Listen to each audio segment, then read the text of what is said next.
ऐसे कौन से 5 लोग हैं जिनकी नमाज कबूल नहीं होती, ये जानना हमारे लिए बहुत जरूरी है। दोस्तों, हदीस शरीफ में मौजूद है कि 5 लोगों की नमाज अल्लाह की बारगाह में कबूल नहीं होती। 5 लोगों की नमाज दुनिया में ही उनके मुंह पर मार दी जाती है। इब्ने माजा की हदीस है कि हजरत इब्ने अब्बास रज़ियल्लाहु ताला अन्हु से रिवायत है कि 5 लोग ऐसे हैं जिनकी नमाज उनके सरों के ऊपर भी नहीं जाती है। हदीस शरीफ में है कि जब कोई बंदा नमाज पढ़ता है तो उसकी नमाज सबसे पहले आसमान पर, फिर दूसरे आसमान पर, फिर तीसरे आसमान पर, इसी तरह करते करते फिर वो बुलंदियों की तरफ जाती है और फिर अल्लाह की बारगाह में पहुंचती है और फिर अल्लाह इस नमाज को कबूल फरमाता है। आज की इस वीडियो में हम आपको 5 ऐसे लोगों के बारे में बताने वाले हैं जिनकी नमाज अल्लाह की बारगाह में नहीं पहुंचती। याद रखें कि जिनकी नमाज अल्लाह की बारगाह में कबूल नहीं होगी तो फिर उनका कोई भी अमल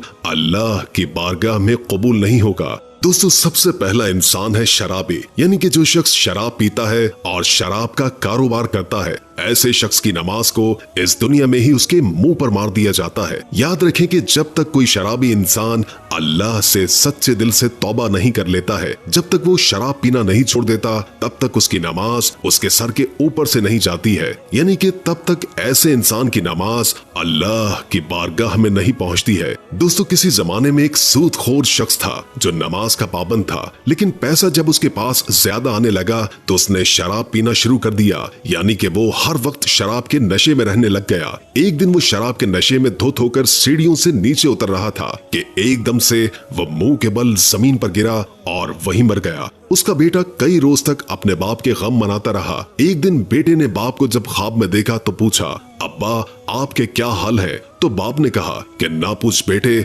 मेरी नमाजों का मुझे कुछ भी फायदा ना हुआ। मैं शराब के नशे में सीढ़ियों से नीचे उतर रहा था, बजाय जमीन के गिरने के मैं सीधा जहन्नुम में गिर गया। इसलिए याद रखें कि जो शख्स शराब पीता है वो इस दुनिया में भी जलील और रुस्वा होता है और कल आखिरत में भी इतना बड़ा जलील होगा कि उसकी नमाजें उसके मुंह पर मार दी जाएंगी। यानी कि उसकी कोई भी इबादत अल्लाह की बारगाह में कबूल नहीं होगी। नंबर 2, वालिदैन को सताने वाला। दोस्तों, दूसरा इंसान वो है जो अपने वालिदैन को रुलाता है, माँ बाप को सताता है, माँ बाप से नाराज रहता है। ऐसे शख्स की नमाज को भी अल्लाह दुनिया में ही उसके मुंह पर मार देता है। जिस इंसान से उसके वालिदैन नाराज रहते हैं उस इंसान से अल्लाह और अल्लाह के रसूल भी नाराज होते हैं। ऐसे शख्स का कोई भी अमल अल्लाह की बारगाह में कबूल नहीं होगा। इसलिए जिन जिन के माँ बाप उनसे नाराज हैं तो खुदारा वो अपने माँ बाप को आज ही राजी कर ले, वरना आपकी भी नमाज अल्लाह की बारगाह में कबूल नहीं होगी।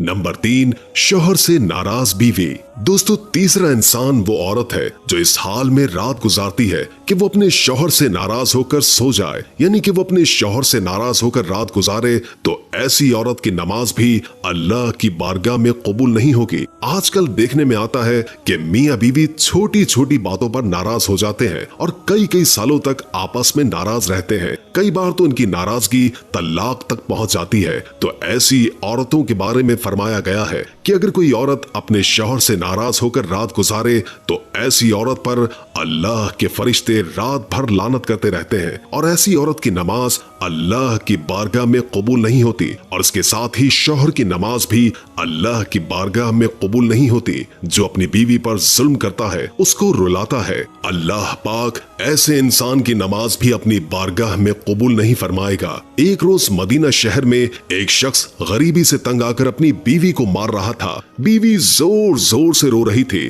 तभी वहां से हजरत अली करमुल्लाह वजहुल करीम का गुजर हुआ। आपने जैसे ही औरत के रोने की आवाज सुनी तो आप उसके घर के दरवाजे पर पहुंचे। आपने देखा कि एक शख्स अपनी बीवी को मार रहा है। हजरत अली ने पूछा, ऐ शख्स, ये तू क्या कर रहा है? तो वो शख्स कहने लगा, या हजरत अली, जब से ये बदबख्त मेरे घर में आई है तब से मेरे घर से अमीरी का जनाजा निकल चुका है, गुर्बत उरूज पर आई है, तब से मैं गरीब हो गया हूँ। तो ये सुनकर हजरत अली करमुल्लाह वजहुल करीम ने फरमाया, ऐ शख्स, याद रखना, इंसान के खुद ऐसे कई गुनाह होते हैं जो अल्लाह को बहुत नापसंद होते हैं। उन्हीं की वजह से फिर अल्लाह ऐसे शख्स के घर में गुर्बत भेज देता है। इन्हीं में से एक काम बीवी पर जुल्म करना है, यानी कि बीवी को मारना पीटना। ऐ शख्स जो अपनी बीवी पर जुल्म करता है, उसके घर से बरकत इस तरह खत्म हो जाती है जिस तरह आग लकड़ी को खा जाती है। और याद रखना कि ऐसे शख्स का कोई भी अमल अल्लाह की बारगाह में कबूल नहीं होता है जो अपनी बीवी को रुलाता है। नंबर 4, दिखावे की नमाज। दोस्तों, चौथा शख्स वो है जो सिर्फ दिखावे की नमाज पढ़ता है, यानी कि ऐसा इंसान जो अल्लाह की रजा के लिए नमाज नहीं पढ़ता है, सिर्फ दिखावे के लिए नमाज पढ़ता है, तो ऐसे शख्स की नमाज भी अल्लाह की बारगाह में कबूल नहीं होती है। इसके अलावा ये भी फरमाया गया है कि जो कोई नमाज पढ़ने से पहले वजू नहीं करता है या फिर वजू सही तरीके से यानी कि अच्छी तरह से नहीं करता है, तो फिर ऐसे शख्स की नमाज भी अल्लाह की बारगाह में नहीं पहुंचती है। ऐसे इंसान की नमाज भी उसके मुंह पर मार दी जाती है। इसलिए आप नमाज सिर्फ अल्लाह की रजा के लिए पढ़ें, दिखावे के लिए नहीं। और नमाज पढ़ने से पहले अच्छी तरह वुजू भी कर लें, इसके बाद ही आप नमाज पढ़ें। इंशाअल्लाह फिर आपकी नमाज भी अल्लाह की बारगाह में कबूल होगी और आपकी हर दुआ भी कबूल होगी।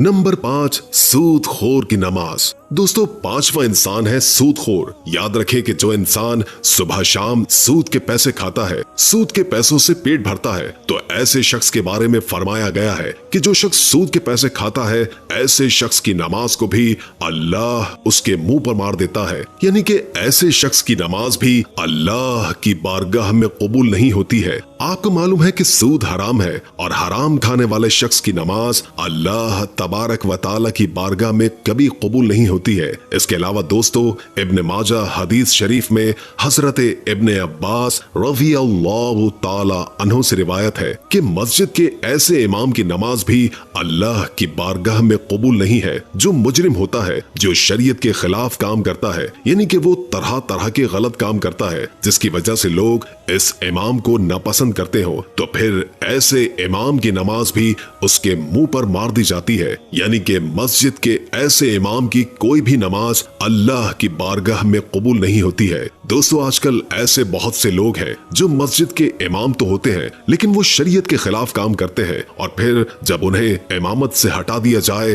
तो फिर वो फितना और फसाद पैदा कर देते हैं। लेकिन अगर किसी इमाम के अंदर वाकई में कोई खराबी नहीं है, सिर्फ लोग हसद और जलन की वजह से उससे नफरत करते हैं, उससे दुश्मनी रखते हैं, तो फिर ऐसे इमाम के लिए ये मसला नहीं होगा। तो आप आज ही से अल्लाह से सच्चे दिल से तौबा कर लें और अगर ऐसी कोई आदत भी आपके अंदर पाई जाती है तो इससे तौबा करें ताकि आप अगली नमाज पढ़ें तो आपकी नमाज भी कबूल हो और वो रोज़े क़यामत, रोज़े महशर आपकी शफाअत का बाइस बने। अल्लाह हम सबको ईमान की रोशनी में लाए और हमारा खात्मा बिल ईमान करे। आमीन। उम्मीद है कि आज की ये वीडियो आपको काफी मालूमाती लगी होगी और इससे बहुत कुछ जानने को मिला होगा। अगर वीडियो अच्छी लगे तो लाइक करके हमारे चैनल को सब्सक्राइब कर दें और कमेंट बॉक्स में कमेंट करके अपनी आरा से भी आगाह कीजिए और बेल आइकॉन को क्लिक कर दें ताकि हमारी नई आने वाली वीडियोस का आपको पता चलता रहे। अगर जिंदगी रही तो एक और वीडियो के साथ इंशाअल्लाह हाजिर होंगे। अभी हमें इजाजत दीजिए। अल्लाह हाफिज।